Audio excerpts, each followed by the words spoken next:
नमस्कार दोस्तों, मैं आपका दोस्त अनुज कुमार। दोस्तों, नेपाल की रहने वाली महालक्ष्मी बेंगलोर में जाकर के रहने लगी थी और उसे ये उम्मीद थी कि जब हम बाहर रहेंगे जाकर के तो मैं और मेरा पति दोनों मिलकर के बहुत अच्छे पैसे कमाएंगे और बहुत जल्दी जो हमारी समस्याएं वो समाप्त होंगी। लेकिन अचानक से एक दिन होता क्या है कि कई दिनों से उस जो महालक्ष्मी थी उसके कमरे से कोई आवाज़ नहीं आती है। और जब ऐसा मोहल्ले वालों ने देखा तो देखा कि जो महालक्ष्मी कमरा है उस कमरे से बहुत बदबू आ रही है। इसके बाद मकान मालिक को फ़ोन किया गया। मकान मालिक ने आकर के देखा और जैसे ही उस मकान मालिक ने देखा तो उसके होश उड़ गए। दोस्तों, उस कमरे में एक फ्रिज रखी हुई थी। उस फ्रिज से कीड़ों की रेंगने की जो आवाज़ थी, जो कीड़े थे वो रेंग रहे थे और पूरे घर में केवल और केवल बदबू फैली थी। ये आज का कांड एक ऐसा कांड है जिसे देख करके पुलिस भी शहर गई और कोई भी उस कमरे में नहीं रहना चाहता था जिस कमरे में ये कांड हुआ। आखिर क्या कांड था, क्या थी इसकी सच्चाई, आपको सिलसिलेवार तरीके से सुनाते हैं। और हमारा इस कहानी को सुनाने का उद्देश्य किसी की भावनाओं को ठेस पहुंचाना नहीं है, किसी को परेशान करना नहीं है, बल्कि आपको इस तरीके की घटनाओं को सुना करके सावधान और जागरूक करना है ताकि ये घटनाएँ आपके साथ ना हो जाएँ और आप पहले से ही सावधान और सचेत रहें।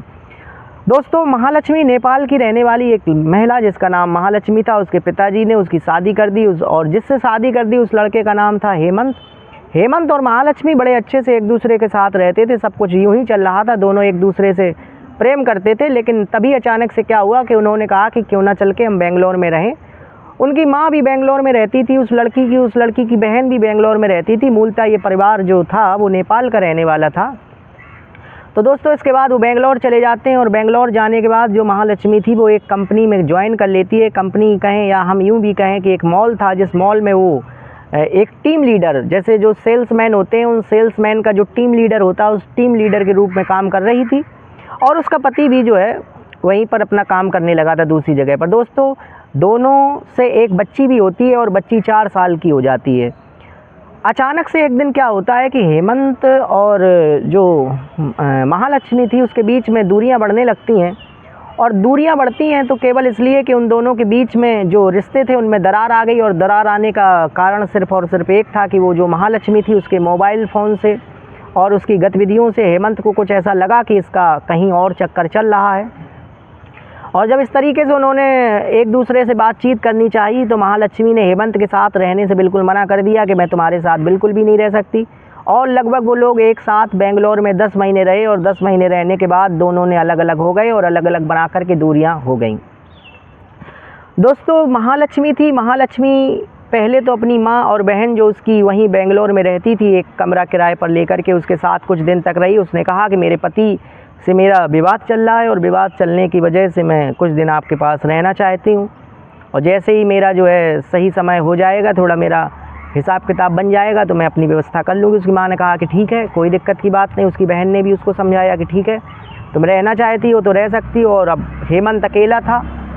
महालक्ष्मी थी अपने साथ उस बेटी को भी लेकर के आ गई और बेटी को लेकर के आने के बाद थोड़े दिन अपने माँ और बहन के साथ रही और थोड़े दिन माँ और बहन के साथ रहने के बाद उसने बेंगलुरु में एक जगह है जहाँ पर थोड़ा नीचे तबके के लोग रहते हैं, हम यूँ कहें कि कुछ जो वहाँ का एरिया है वो इसी तरीके का एरिया है कि लोग अपना काम करते हैं, मजदूरी करते हैं और अपना घर में आकर के रहते हैं। वहीं पर उसने एक फ़्लैट लिया किराए पर और फ्लैट रहने के बाद उसी में 3 कमरों का फ्लैट लेकर के किराए पर रहने लगी। थोड़े दिन वो रही। इसके बाद 4 महीने के बाद लगभग वो अपनी बेटी को उसी हेमंत के पास छोड़ आती है और जब उसका मन होता है संडे को जब भी छुट्टी होती है तो अपनी बेटी के पास जाती है, खेलती कूदती है और इसके बाद शाम होते होते वो घर चली जाती है। दोस्तों, यूँ चल ही रहा था, अचानक से एक दिन क्या हुआ कि जो महालक्ष्मी थी उसका फ़ोन लगना बंद हो जाता है। उसकी माँ, उसकी बहन उसको बहुत फ़ोन करी और बहुत फ़ोन करने के बाद भी जब वो नहीं फ़ोन लगा तो सब लोगों को चिंता हो गई कि आखिरकार क्या बात है। लेकिन उसने कहा कि हो सकता है कि कहीं गई हो या किसी कंपनी के काम से गई हो, क्योंकि उसकी माता और बहन ने इस तरीके से जानने का कोई प्रयास नहीं किया। तभी दोस्तों, जहाँ पर वो कमरा लेकर के किराए पर रहती थी वहाँ के आसपास के जो लोग थे उन आसपास के लोगों ने मकान मालिक से शिकायत करी कि भैया आपका जो मकान है उस मकान में जो महालक्ष्मी का कमरा है जिसमें आपने किराए पर दिया हुआ है उससे कुछ महक आ रही है, बहुत बदबू आ रही है।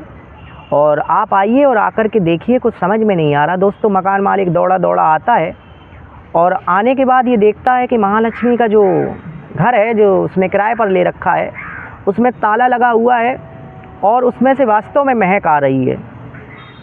तो दोस्तों, महालक्ष्मी ने जब उसे किराए पर लिया था तो अपनी आईडी प्रूफ दी थी और कुछ इमरजेंसी नंबर दिए थे कि अगर मेरा नंबर नहीं लगेगा तो आप इन इमरजेंसी नंबर से संपर्क कर सकते हैं।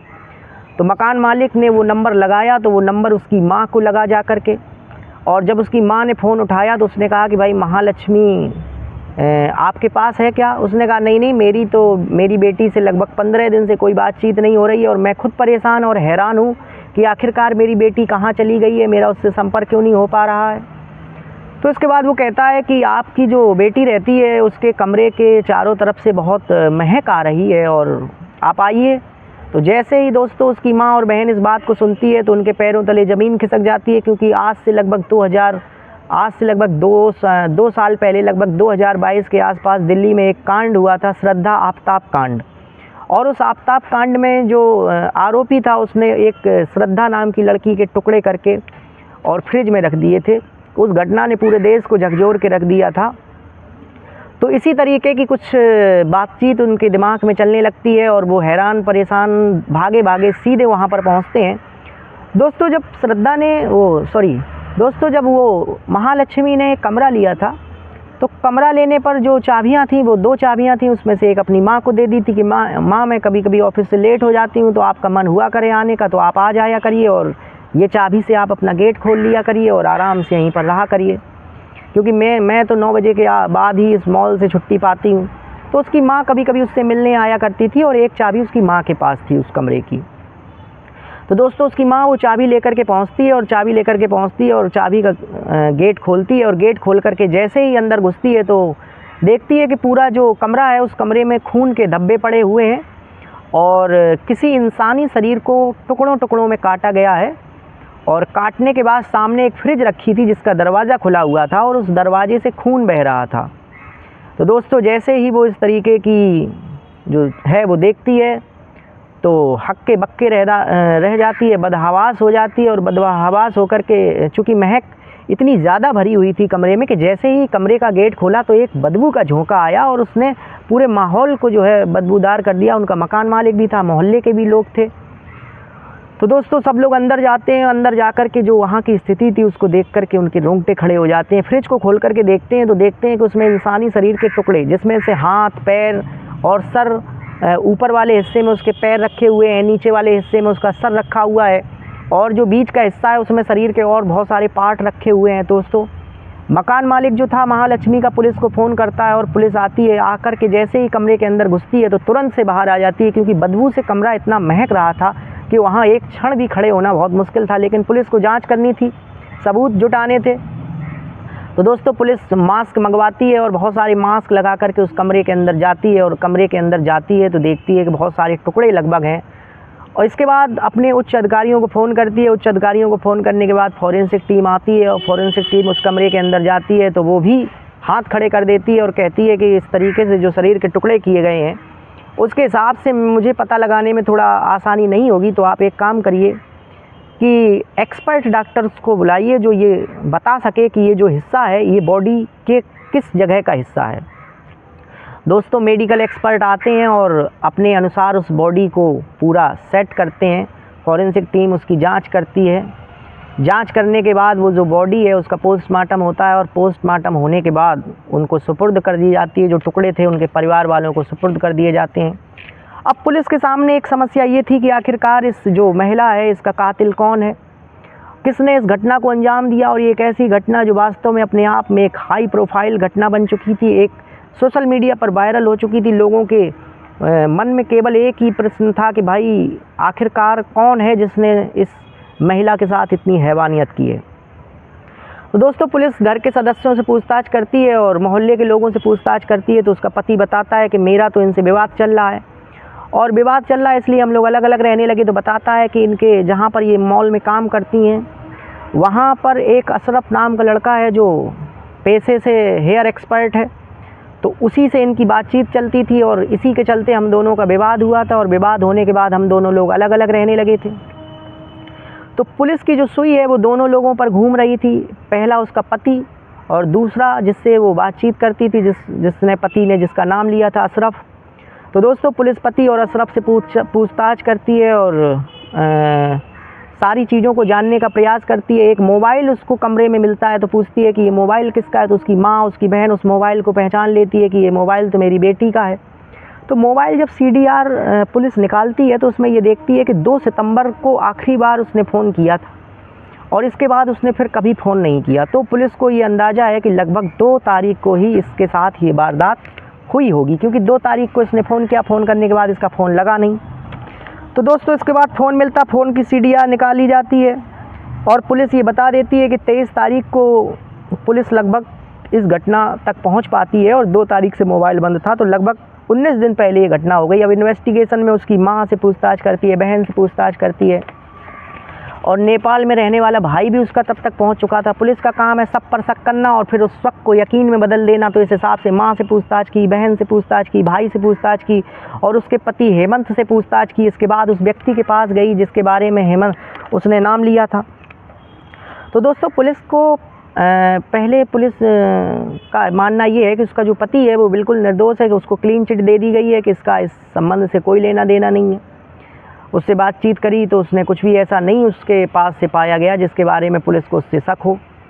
और पुलिस जब इस तरीके का मामला हो गया, इस तरीके की घटना हो गई, हाई प्रोफाइल मामला बन गया, तो वहाँ के जो कमिश्नर हैं वो भी सामने आए और उन्होंने कहा कि ये जो कत्ल किया है हम कातिल का जल्दी पता लगा लेंगे, लेकिन ये जो कातिल है ये बेंगलुरु का रहने वाला नहीं है, ये आउट स्टेशन है।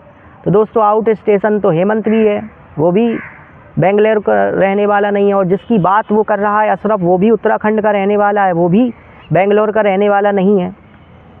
तो आखिरकार कौन है जिसको महालक्ष्मी के साथ ऐसा करना पड़ा और जिसने जो है इस तरीके से उसकी लगभग 30 से 35 टुकड़ों में उसको मार दिया गया। दोस्तों पुलिस ने पूछताछ की मोहल्ले वालों से, तो वहाँ की जो सोसाइटी है वहाँ पर कहीं कैमरे वैमरे नहीं लगे हैं, थोड़ा डाउन सोसाइटी है, तो लेकिन आसपास के लोगों ने बताया कि भाई मेरा इस जो महालक्ष्मी रहती थी इससे कभी कोई बातचीत नहीं हुई, क्योंकि 9:30 बजे ये अपने मॉल चली जाती थी और 9:30 बजे मॉल जाने के बाद लगभग रात को 10:30 के आसपास आती थी। तो जब तक हम लोग सो के उठे तो ये जा चुकी होती थी और जब तक हम लोग वापस आती थी तब तक हम लोग सो चुके होते थे। तो ऐसा कोई इससे ज़्यादा कोई बातचीत नहीं हुई।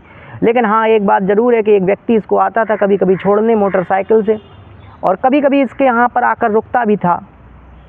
तो पुलिस ने उससे भी पूछताछ करी है, लेकिन वो भी पुलिस को ऐसा लग रहा है कि वो व्यक्ति है जो अशरफ, उसका भी इसमें कोई हाथ नहीं है। तो आखिरकार किसका हाथ हो सकता है? पुलिस इन कई पहलुओं पर जांच कर रही है। बहुत सारे लोगों के स्टेटमेंट दर्ज किए गए हैं और जो आसपास के CCTV कैमरे हैं वो भी जो है खोज लिए गए हैं, और पुलिस का तो यहाँ तक भी कहना है कि जो आरोपी है वो बंगाल पहुंच चुका है। तो दोस्तों जब पुलिस को इतना पता है तो पुलिस को ये भी पता होगा कि आखिरकार कातिल कौन है। और पुलिस इस बात पर भी विचार कर रही है कि जिस मॉल में वो काम करती थी 19 दिन नहीं जाने पर भी उस मॉल के लोगों ने उससे कोई संपर्क नहीं किया, उसकी कोई जानकारी नहीं ली। इतना नामी गिरामी मॉल है। तो मॉल के लोगों ने कहा कि भाई मैंने उस श्रद्धा का फ़ोन महालक्ष्मी का फ़ोन लगाया था, लेकिन महालक्ष्मी का फ़ोन लगा नहीं। तो फिर जब फ़ोन नहीं लगा तो मैं क्या ही कर सकता था, इसलिए मैंने सोचा कि हो सकता है कोई अटेंडम कहीं गई हो, अपने घर गई हो, इस वजह से ना फ़ोन लग रहा हो। तो मॉल वालों का तो ये कहना है। अब पुलिस इस मामले की जांच पड़ताल कर रही है, और दोस्तों जब तक कोर्ट किसी को आरोपी सिद्ध ना कर दे तब तक किसी को आरोपी कहना ठीक भी नहीं है। केवल शक के आधार पर ऐसा कहा जा सकता है कि हाँ इस व्यक्ति ने ऐसा किया होगा, लेकिन कंफर्म तो तभी हो पाएगा जब सबूत मिलेंगे और कोर्ट उसे दोषी करार देगी। तो आखिरकार क्या होगा इस महालक्ष्मी कांड का, और ये कैसी दर्दनाक और हैरान कर देने वाली कहानी है कि एक महालक्ष्मी जो नेपाल से आई, हंसी खुशी भरा परिवार था, शादी के 5 साल हो गए थे, सब कुछ सही चल रहा था, और अचानक से अपने पति से विवाद, और पति से विवाद के लगभग 1 साल के अंदर ही उसका फ्रिज में लगभग 30 से 35 टुकड़ों में शरीर को काटा जाना, और शरीर को काटे जाने के बाद फ्रिज में बंद कर देना, दिल को झकझोर देने वाली कहानी है। पुलिस ये भी पूछताछ कर रही है कि जो बॉडी उसको मिली है उसको स्थिति वहाँ की ऐसी नहीं है कि इसको बाहर से ला कर के ऊपर तक ले जाया जा सके और फ्रिज में रखा जा सके, क्योंकि ऊंचाई ज़्यादा है, सब लोग वहाँ पर इस तरीके का नहीं हो पाएगा। तो ये बात तय है कि जो महालक्ष्मी है उसकी जो हत्या की गई है वो कमरे के अंदर ही की गई है और बड़े इत्मीनान से की गई है। और जिस तरीके से उसको काटा गया है इस बात का भी संकेत है कि वो किसी धारदार हथियार से काटा गया, क्योंकि ऐसे किसी इंसानी शरीर को आसानी से नहीं काटा जा सकता। तो क्या उस आसपास की बस्ती में ऐसे कोई इंसानी हथियार मिलते हैं, ऐसे कोई हथियार मिलते हैं जिनसे इस तरीके की घटना को अंजाम दिया जा सके? क्या उस दुकान पर इन 10-20 दिनों के आसपास किसी व्यक्ति ने ऐसे उपकरण खरीदे हैं जिससे इंसानी शरीर को काटा जा सके? पुलिस इस बिंदु पर भी जांच कर रही है और ये भी जांच कर रही है कि जो फ्रिज है वो पुराना है या उसी दिन लिया गया जिस दिन उस लाश को रखा गया। तो इन सब बिंदुओं पर विचार करने के बाद आखिरकार क्या होगा, कौन होगा कातिल? जल्द ही पुलिस ने ये आश्वासन दिया है कि हम इसका जो है इस राज को खोल देंगे। और दोस्तों, इस कहानी पर नज़र बनी हुई है, क्या होता है इस कहानी में। ये कहानी अपने आप में एक कहानी नहीं है बल्कि एक सत्य घटना है जो आपको जागरूक और सतर्क करने के लिए पर्याप्त है। तो मेरा कहानी सुनाने का आपको उद्देश्य यही था। आगे क्या होगा इस पर अपडेट हम आपको बताएंगे ज़रूर। जैसे ही कोई खबर निकल कर के आएगी हम इसके बारे में आपको ज़रूर बताएंगे। लेकिन फ़िलहाल इस कहानी को सुनकर के आप जागरूक और सतर्क रहिए। देखिए किस तरीके से एक महिला जो हंसी खुशी परिवार इस तरीके से बिखर गया, क्या कारण रहा होगा। तो दिल की गहराइयों से आपका बहुत बहुत धन्यवाद। नमस्कार।